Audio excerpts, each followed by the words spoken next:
Amidst the recent rising tension about Black Lives Matter and injustice everywhere, we can ask the question, why does justice matter to God? When we read God's Word, we find over 200 references to justice in the Old Testament. Over half the books of the Old Testament speak about justice. As we study God's Word, we find that justice is a part of the very nature of God.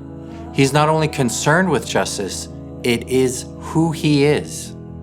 This is why God's people were always responsible for justice. We can see that God had chosen a people to do things differently, to administer justice, and they would be a signpost pointing to God's ultimate plan of redemption. The tabernacle, the temple, these were signposts pointing to something greater. When we see the person of Jesus, we find who these signposts were pointing to.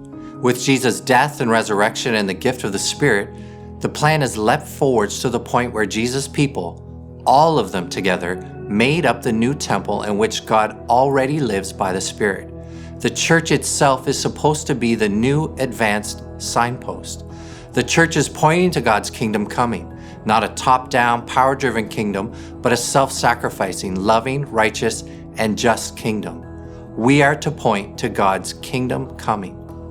So then how do we make sense of Christians who have condoned, supported, and actively been involved in the evils of racism? How do we make sense of the church's involvement in residential schools and countless other atrocities committed against our Indigenous communities here in Canada and abroad? How do we make sense of the church's silence on issues facing new immigrants and refugees? Could it be that we've forgotten our purpose? One New Testament theologian, Tom Wright, uses the word vocation. Could it be that we as a church have forgotten that we are designed from the very start to be a worldwide family, God's new model of human life? The point was that we were and are supposed to be in our personal and corporate lives small working models of the ultimate new creation which God has promised to make and has launched decisively in raising Jesus from the dead.